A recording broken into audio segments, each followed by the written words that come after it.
Hi, my name is April Foster, and this is Take Time to Be Holy, Lesson 5.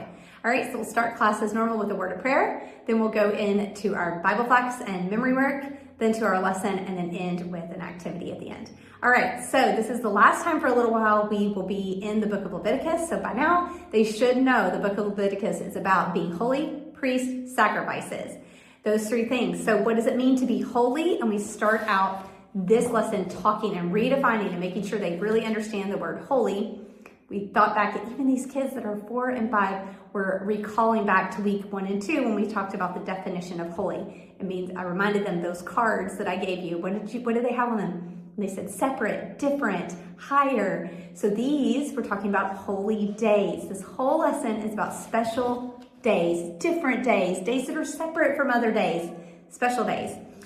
And so days that God wanted his people to view as holy days. And so the very first day is the Sabbath day that he wanted them to remember.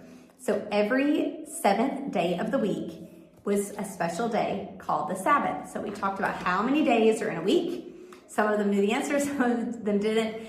So we counted, and then the 7th day was the day they rested. So we said work, work, work, work, work, work, rest. So we work for 6 days, rest for 1. We also talked about what does this mirror. It mirrored the creation, how God worked for 6 days, and on the 7th day he rested, and they remembered that. The older kids should be able to recall from the song we sang back last quarter what commandment was remembered the Sabbath day, and that is commandment number 4. The people were supposed to stop their work on the Sabbath day and focus on God on that day. And then we mentioned, especially to the bigs, maybe not as much to the littles, but this law was given to who? To the Israelites. Was it given to us as Christians today in the New Testament? And the answer to that is no. Okay, but is it good to work? Yeah, it's good to work. Is it also good to rest? And the answer is yes. And so those are things that we can remember. And when we rest, we need to think and remember and honor God. All right, so then I just laid this out on the table so they would have it to see. And I did keep it open and laid it out on the table so they would have it to see. Then we went into the different feasts.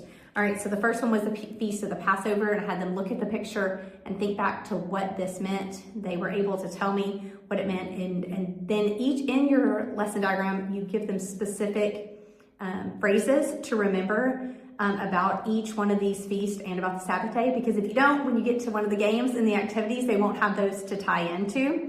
But it was to remind Israel about their deliverance from slavery in Egypt. So we just asked the kids to remember, where was this that they first did the Passovers in the land of Egypt? We pointed it out on the map. And what was going on in Egypt? Was Pharaoh nice to them? No, he was mean to them. He treated them as slaves, and God delivered them from slavery. It lasted a whole week, this feast day, or this feast, the Passover feast, and they couldn't do any work. And they had to make sacrifices to God each day. All right, so that was the Passover feast, and then we went into the Feast of First Fruits. The Feast of First Fruits, and so we pointed out some of the fruits that were native to the area.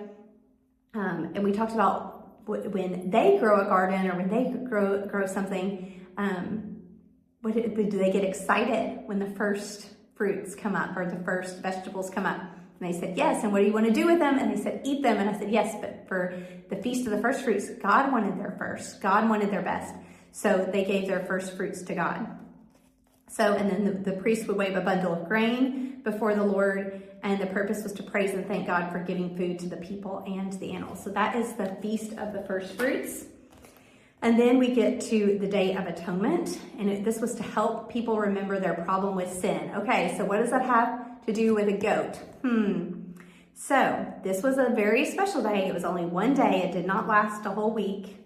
And sometimes the people would do things that were wrong and they offer a sacrifice for it. But sometimes they would do something wrong and not know that they were doing something that was wrong. So this was to help bring remembrance to all those sins that may have been missed. And so this day was the day the high priest could go into the most special place in the tabernacle. And they knew that from our diagram of the tabernacle, that was the most holy place. And they took a bull, a ram, and 2 male goats.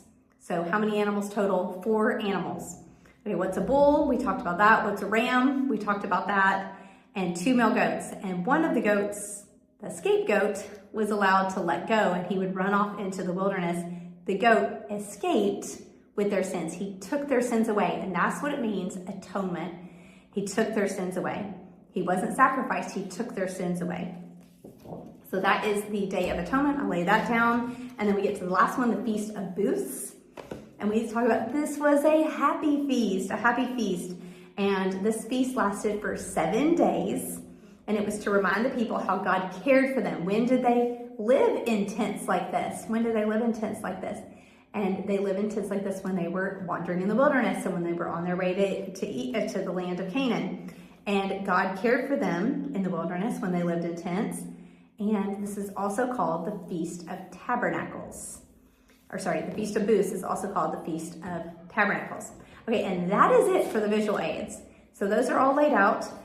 And then from there, you can play your game. So this is called the day game, and you have a sheet that has the rules of all 3 games on it. I used Expert, let it choose a kid.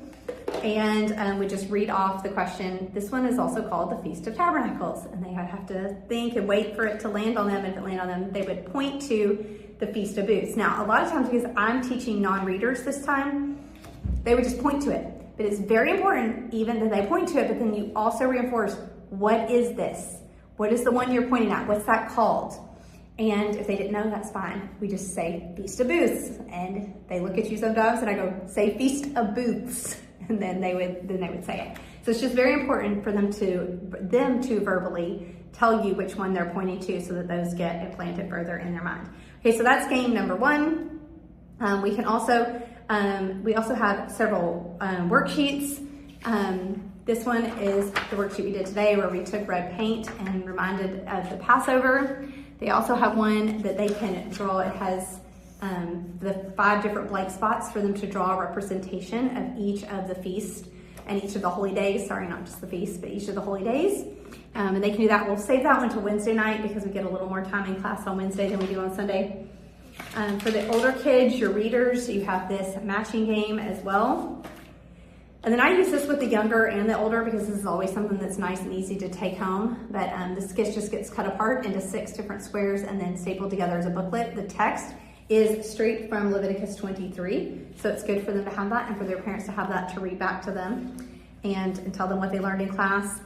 2 other games are related to the maps. And so the map game, I like to play it with Expert. And again, your hints or clues, this is a short one, so if you just have a few minutes left in class, this is a good one to do. But it ties it into your feast days for this week. So what place was the Feast of Booths supposed to remind the people of? The wilderness. What place was the Passover feast supposed to remind the people of? Egypt. So you're playing it, you can do it with the Expert, or you can just ask the questions and let them go point to it on the map, or if you're using the map with the map pieces, lay out the pieces below and make sure that they grab the piece and put it and place it onto the map. And they can just take turns doing that. So you have each of those, you have 6 different clues for 6 different places. All right. And then last but not least, you also have a math worksheet, again, that's included with this lesson. All right, and that is it for lesson number 5.